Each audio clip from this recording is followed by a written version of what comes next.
다시 한번 봅시다. 시작. 내 시작은 이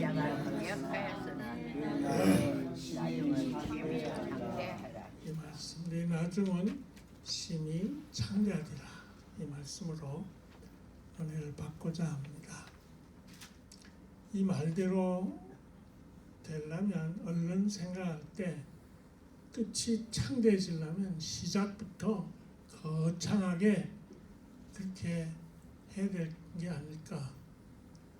돈이 돈을 번다고 돈을 많이 탁 쏟아부어서 그래야 사업 잘 풍성해지는 게 아닌가. 그렇지 않고 처음에 초라하고 아주 미약하면 마음부터 쪼그라들고 답답해지게 됩니다. 그래서 정말 소중한 믿음도 답답해지니까 흔들거리게 되고, 그러다 결국은 끝이 창대한 게 아니라 초라하게 되게 된 게 아닐까, 이런 의문을 가질 수 있습니다. 하지만 여기 처음부터 거창하게 하는 거 다 세상적인 겁니다. 시무식하고 뭐 할 때 보면 세상에는 굉장하게 처음에 거창하게 합니다. 이거는 세상적이고 마귀가 아주 즐겨서 써먹는 방식입니다. 마귀의 특징은 처음에 갑작스럽게 떼돈 벌어서 벼락부자 되게 하는 듯 하는데 세월이 가고 시간이 갈수록 점점 쪼그라들다가 파멸로, 멸망으로 끝내게 하는 것이 이 악한 마귀가 쓰는 방법입니다. 실제 한 예를 들어드리는데요. 우리 얼마 전 신문에, 정확히는 모르겠는데 한 1, 2년 전 신문이었는데, 미국 신문, 한국 신문에 크게 났던 사람, 닥터 로젠베그라고 의사, 하버드 의대 출신입니다. 이 LA에서. 그런데 자기에게 오는 손님들을, 환자들을 수술 안 해도 되는데 전부 수술을 시켰어요. 수술을 하게 되면 돈을 자기가 많이 가지게 됩니다. 그렇게 가지고 오랜 세월을 많은 환자들을 수술 안 해도 되는 환자들을 수술해가지고 $3,000만 확 거창하게 벌어서 그 돈으로 베버리 이쪽에 가장 부자들만 사는 그곳의 초호화 주택에서 즐기면서 의사 노릇을 3,000만 불의 부당한 돈을 가지고 즐기다가 결국 걸려들어가지고 쇠고랑 차고 지금 감옥살이 하고 있어요. 하나님은 우리가 갈수록 마귀가 하는 못살게 되어지는, 쪼그라들게 되어지는 그런 쪽으로 가는 거 원치 않습니다. 하나님은 우리가 처음에는 보잘것없다가도 오늘보다 내일, 이번 달보다 다음 달, 올해보다 내년, 이 세상보다는 영원한 하나님 나라에서 영생을 누리면서 창대하게 뻗어나가게 되는 것을 원하십니다. 그렇게 되도록 하나님은 우리가 점점 창대해지는 쪽으로 인도해 주시고 우리의 갈 길을 보여주시는 분이십니다. 실제로 오늘 여기에 나타난 욥에 대해서 말하는데, 욥을 한번 보면 욥기 42장 12절에 말해주고 있어요. 같이 한번 보십시다. 시작. 여호와께서 욥의 모년에 복을 주사 처음 복보다 더하게 하시니. 욥의 모년이라는 말은 말년에 복을 처음보다 더 해주시는, 창대하게 해주시는 이 하나님. 욥만 아닙니다. 신앙에 위대해진 사람들은 처음에는 볼 것 없다가 점점 창대해졌던 사람들 많이 있지만, 우선 신앙 믿음의 시조라고 하게 되는 아브라함은 갈대아우르에서 고향 땅 나올 때 손에 가진 것 없고 아무것도 없이 나올 때 갈 바를 모르고 나갈 정도로 빈털털이었어.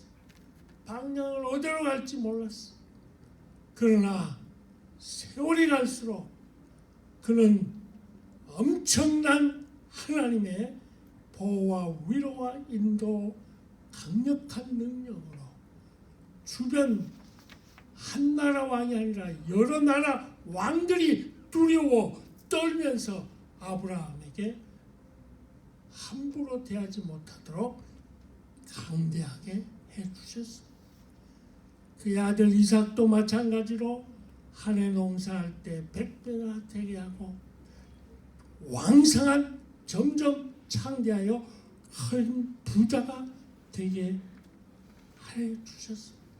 그의 아들 야곱도 잘 아는 대로 요단강을 건널 때는 빈손으로 지팡이 하나만 가지고 갔지만 돌아올 때는 형을 만나게 될 때 엄청난 부를 이루면서 그는 창대한 인생으로 부유하게 삽니다.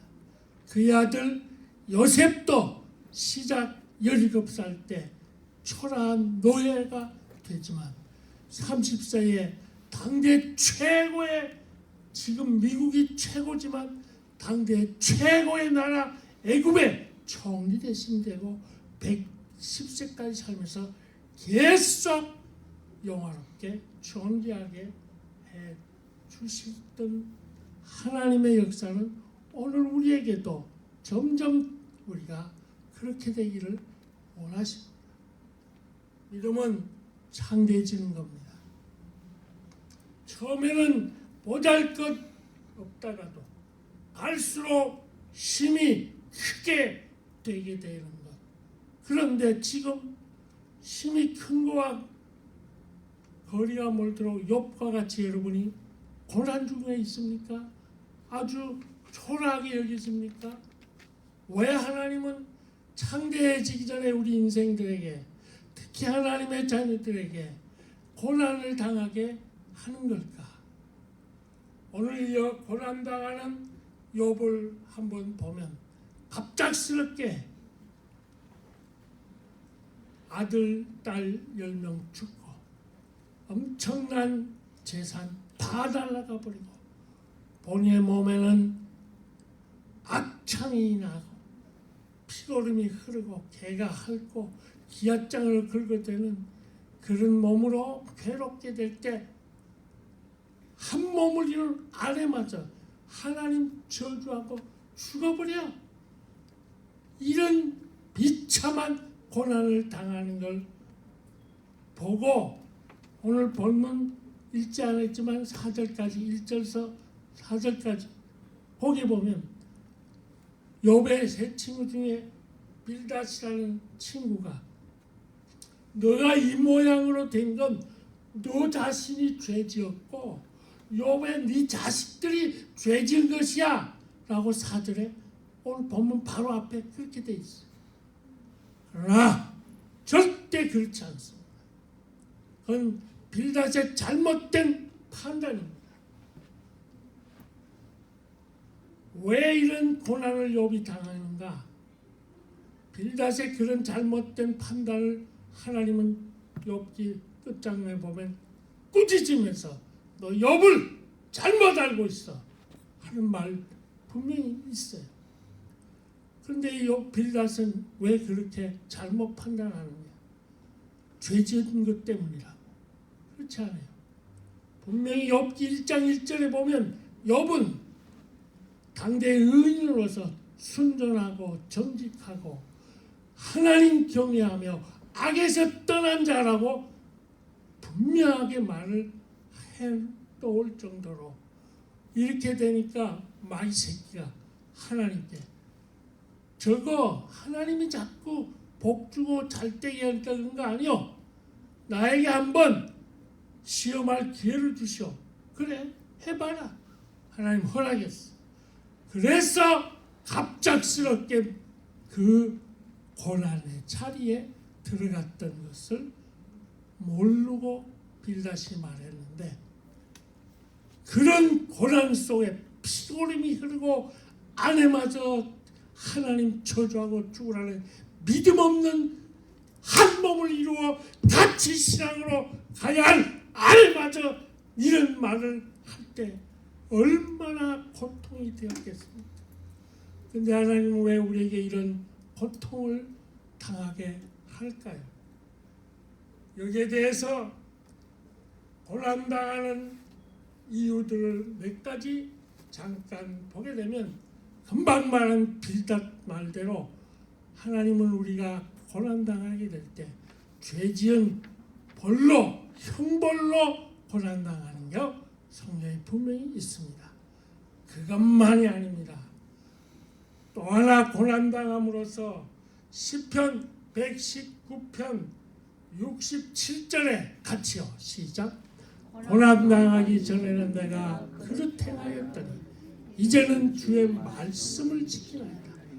여기 말대로 죄 때문에 형벌받는 것만이 아니고 고난을 당하기 전에는 잘못된 길로 가다가 고난을 통해서 주의 말씀을 지키게 하기 위해서 하나님은 우리에게 고난을 주십니다. 또한 고난을 통해서 하나님은 우리를 낮추시기 위함이라고 신명기 8장에 다 절들이 다 많이 있지만 그냥 매만 됩니다. 우리를 낮추어서 완전히 하나님께만 의지하게 만듭니다.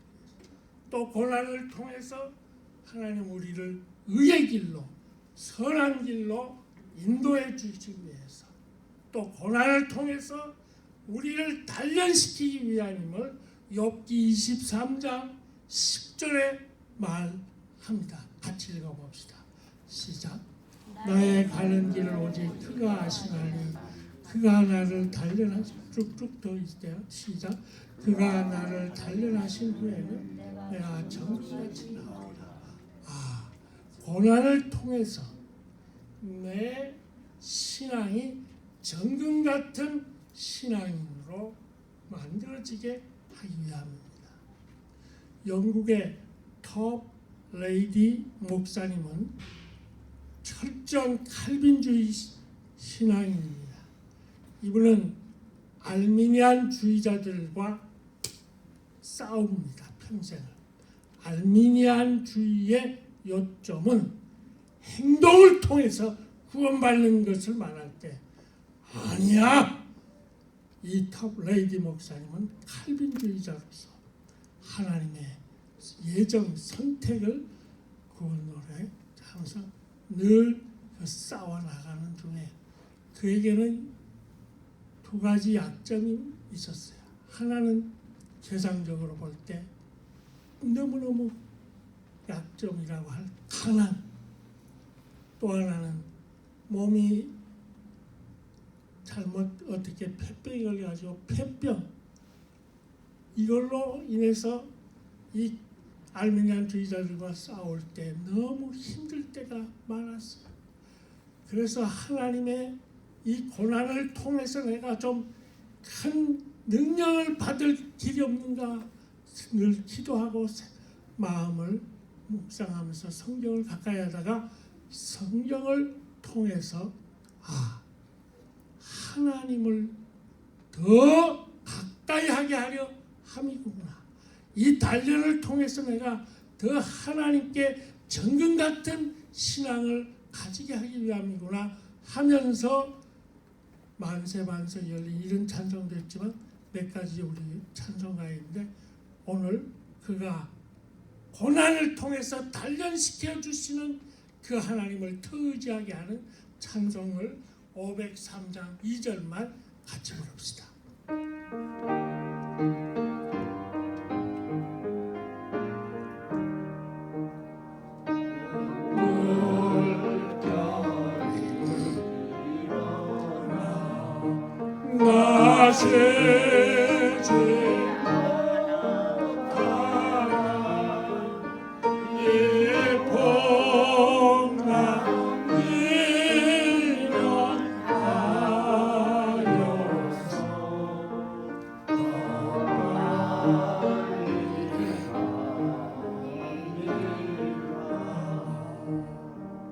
믿음은 더 빨리 가는 겁니다. 지금 내가 당하고 있는 고난을 통해서 점점 창백해지는 곳으로 하나님께서 우리를 더 빨리 가게 연단시키게 되는 것입니다. 그 외에도 여러 가지 고난은 우리에게 귀한 것을 주지만 마침내 네게 복을 주기 위함이라고 성경은 고난을 우리에게 참되지는 복으로 가게 하는 걸 말합니다. 이제 좀 더 구체적으로 어떻게 하면 우리가 심히 참되질 것인가를 오늘 본문 5절을 보면 이렇게 말합니다. 네가 네 하나님을 부지런히 구하라 그랬어요. 구하는 것. 여기 하나님을 구한다. 이 구한다는 부지런히 구한다는 말은 날이 새다. 열심히 찾다라는 샤하라는 부지런히 구하다는 말은 샤하 열심히 찾다. 밤이 새도록 구하는 것인데 뭘 달라고 하나님께 구하는 게 아니고 하나님 만나기를 부지런히 구하라 그 말입니다. 하나님께 구한다. 뭐? 하나님 나에게 복을 주세요. 물질 주세요. 건강 주세요. 이 병 낫게 주세요. 그런 거 말고 하나님 자신을 만나게 되는 걸 부지런히 구하는 자가 참되진다는 것입니다. 김하중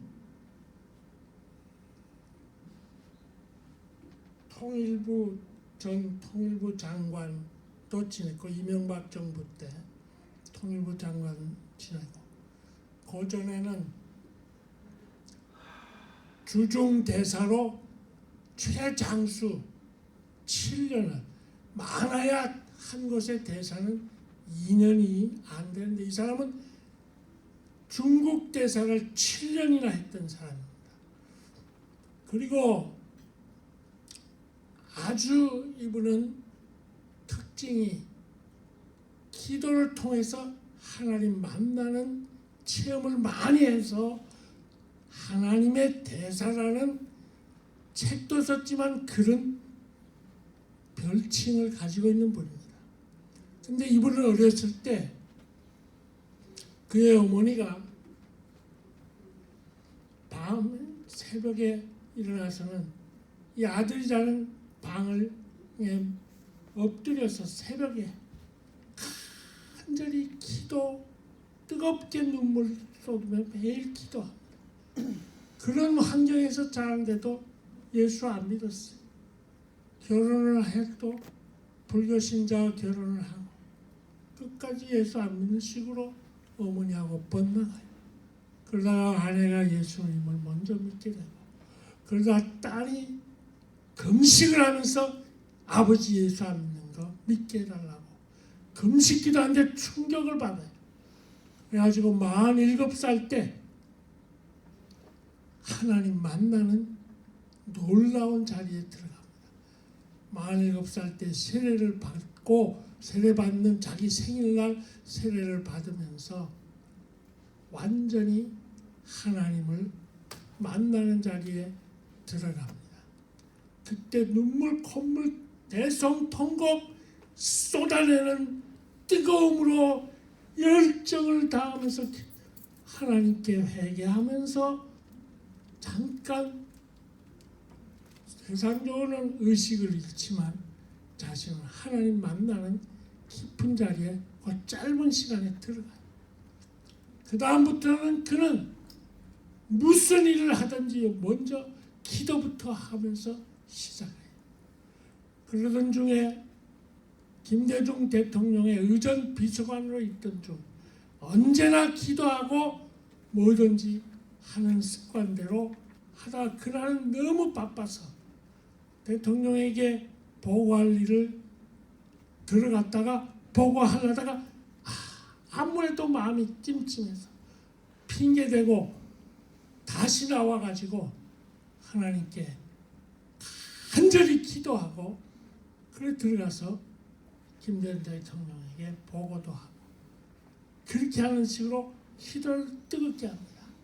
그러다가 중국 대사에 들어가 부임을 해서 일하는 중에 두 가지 놀라운 일들이 그에게 있었던 것을 말하는데 오늘 한 가지만 말하지만 우선 한 두 가지 중에 하나는 자기가 있는 동안 중국 대사에 있는 동안 북쪽에서 피난 나온 탈북자들을 중국 정부는 잡아서 그대로 북한으로 넘겨서 다 죽여버리게 하는 이걸 뜯어고쳐야 되겠다 해가지고 기도해요.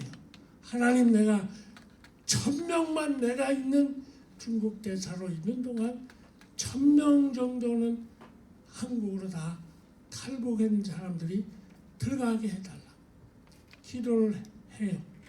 그렇게 해서 한꺼번에 탈북자들이 막 몰려오는 일이 시작이 되어져가지고 그가 끝났을 때 탈북자들은 한국 땅으로 1060여 명이 다 자유롭게 들어오게 되고 그동안에 수 없는 중국과의 마찰을 벌이면서도 그 탈북자들이 중국 대사관에 몰려드는 거 누구도 지낼 수 없도록 꽉 차게 해놓고 중국 정부와 타협을 하고만 이렇게 하면서 그 기도대로 되어지는 그런 일들을 겪기도 합니다.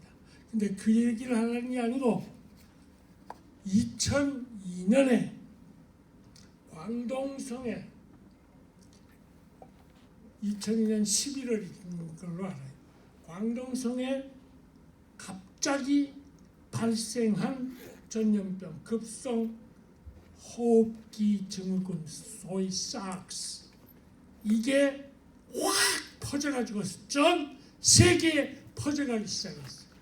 그래서 800여 명이 중국 사람들이 중국 땅 쪽에서 막 죽어가요. 큰일 났다 싶어서 유학생들 또는 기업하는 사람들 전부 다 중국을 떠나요. 심지어 중국에 있던 각 나라 대사들, 대사관, 영사관 다 떠나요. 그런데 뭐든지 기도하는 이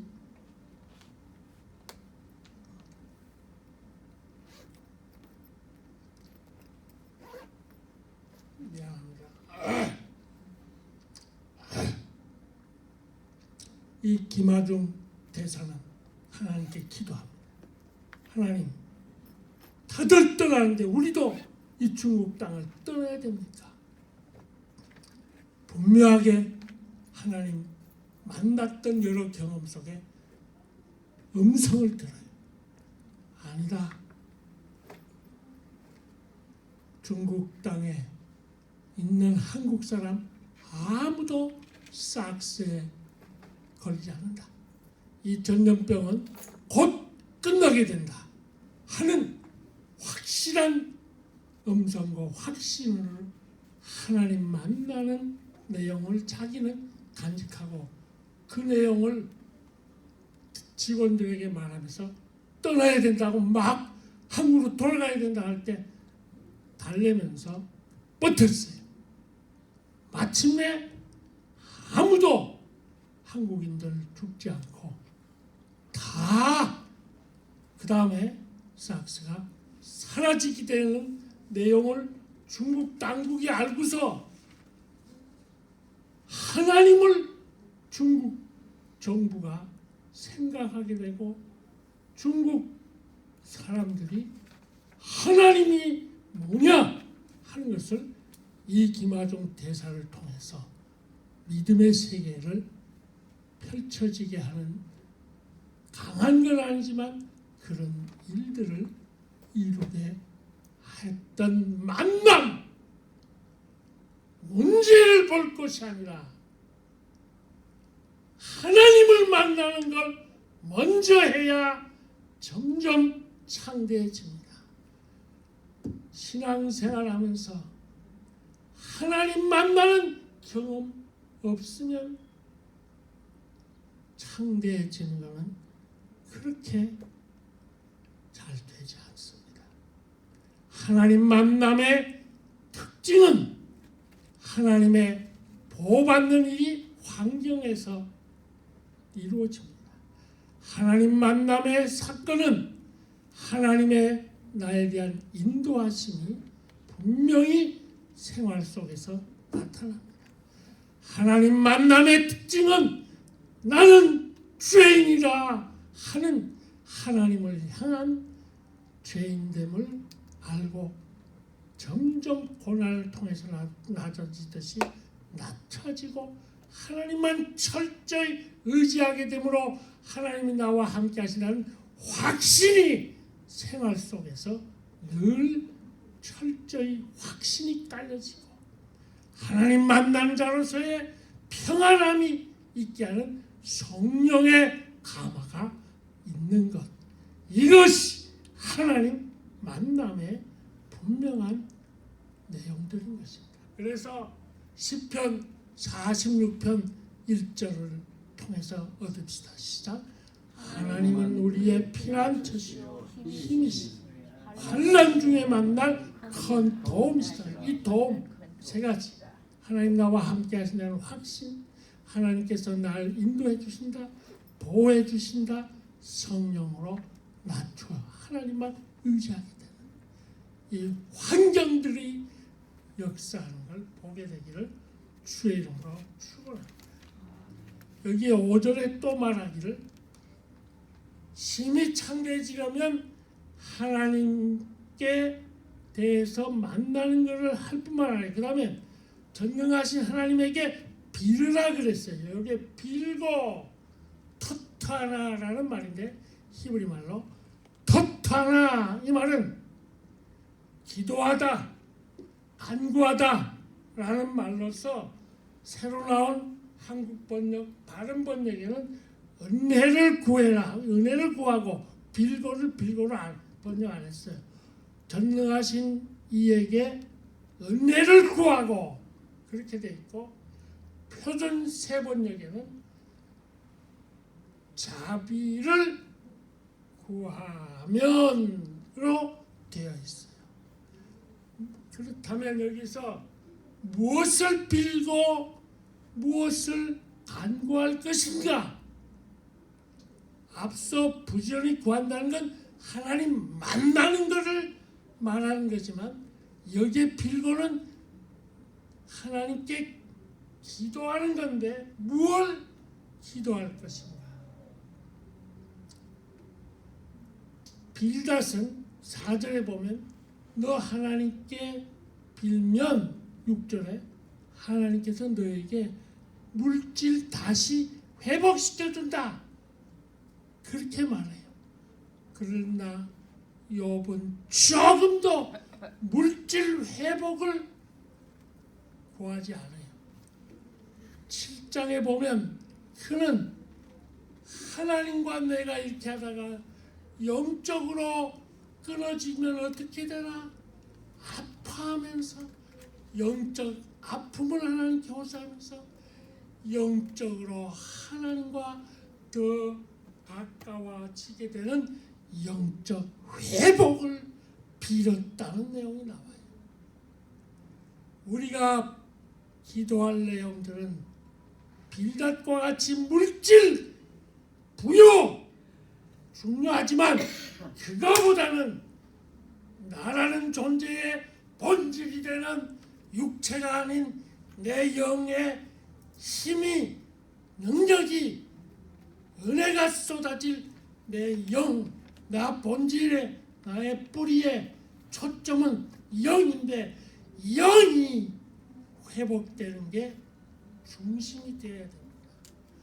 물질적인 것보다 영적인 회복이 중요해요.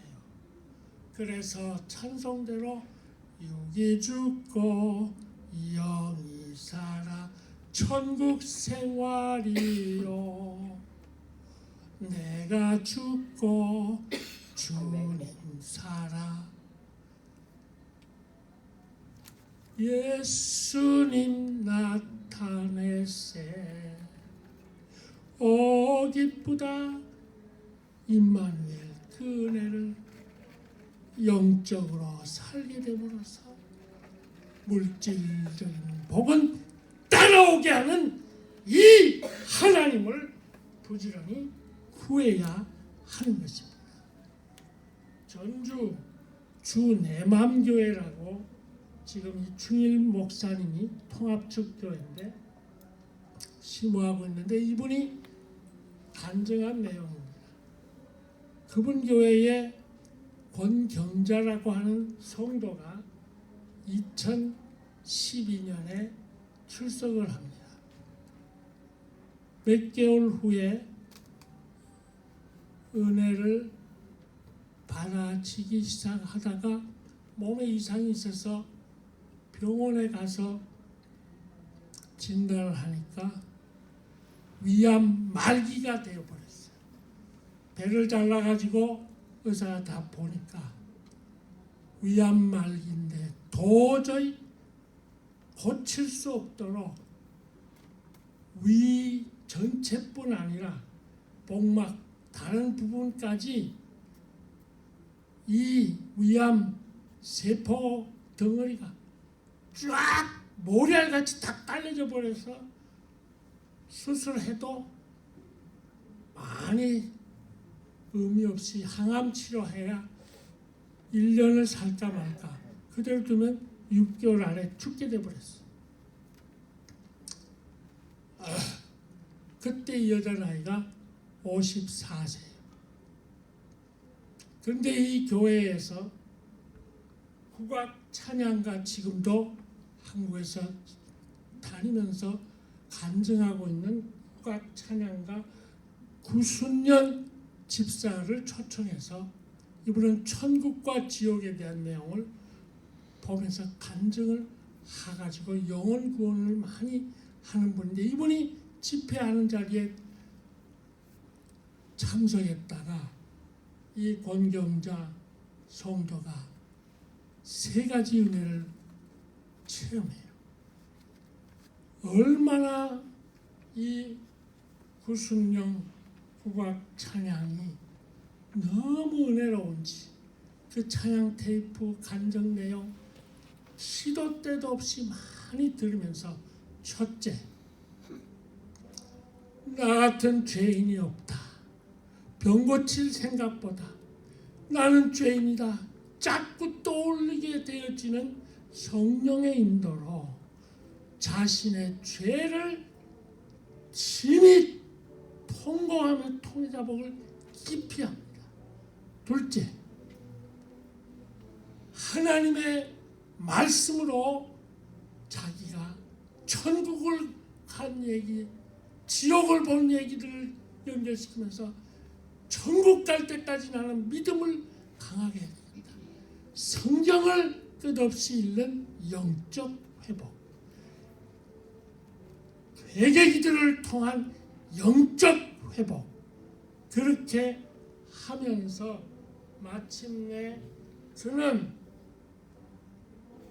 천국 지옥 본 내용들을 떠올리면서 나는 이 땅에서 좀 더 산들 그게 중요한 게 아니고 천국을 바라볼 것이다 하는 영적 이 회복, 회개, 말씀, 천국, 영적 회복에 초점을 하다가 항암 치료 8번 했지만 아무 영험 없이 1년까지도 안 가고 6개월 지나서 이제는 죽어가게 될 때 다시 병원 측에서 또 실험을 했는데 항암 치료를 해봤는데 아무것도 암이 없어져 버렸어.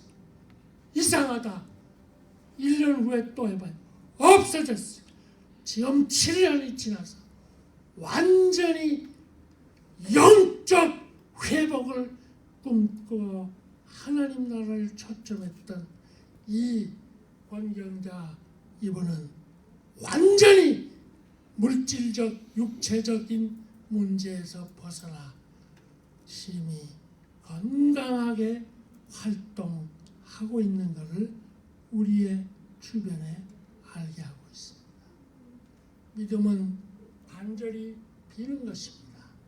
육신 문제, 물질 문제보다 영적 회복을 위해서 간절히 하나님께 빌므로 육신의 문제, 이 본질이 아닌 물질 문제는 저절로 해결되어지게 하는 영적 회복을 간절히 하나님께 비는 자는 점점 창대해지는 것입니다.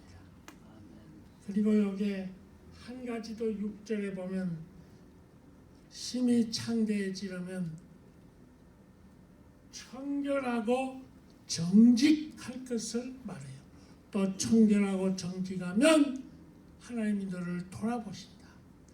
청결, 정직은 한마디 말로 부끄러움이 없는 생활, 맑고 깨끗한 생활, 그런 자를 하나님은 돌보신다.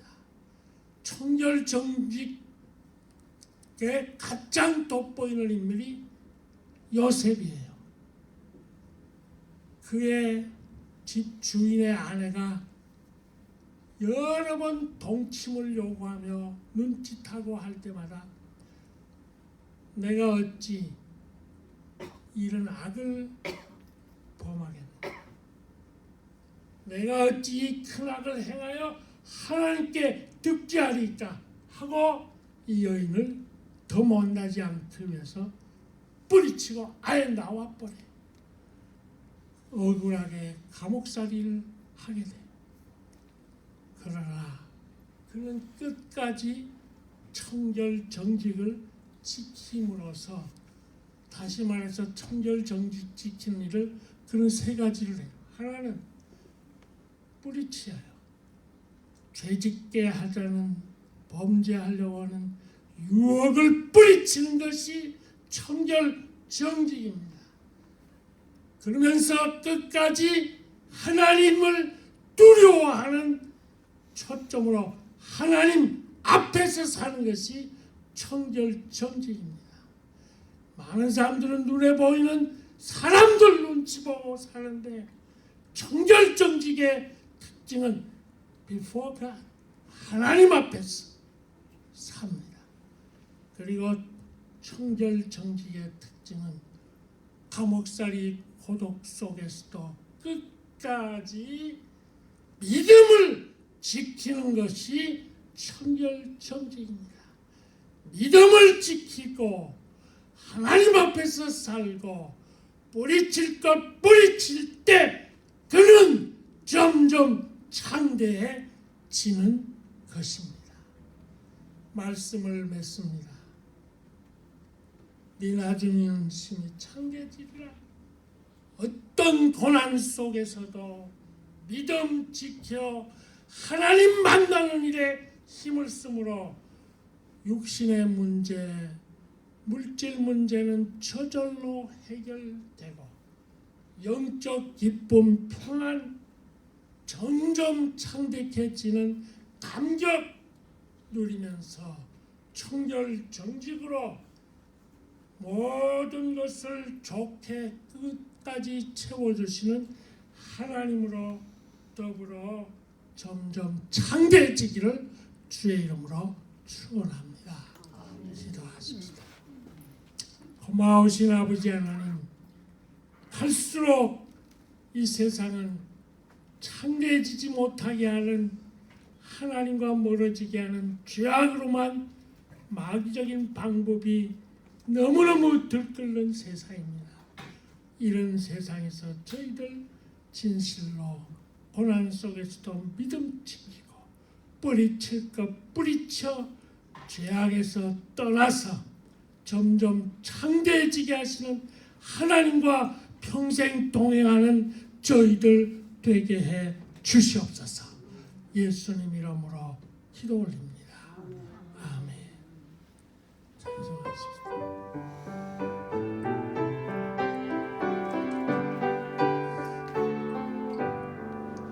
나의 갈 길 나가도 예수 인도하시니 내 주 안에 있는 주의 신하리요 이름으로 삼자 나는 위로하니 무슨 일을 만나는지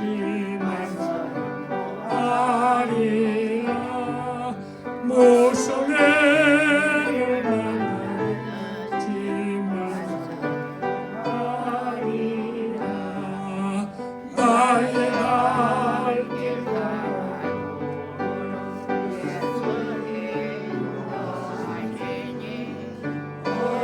어려운 일 가운데 보좌를 주시는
준비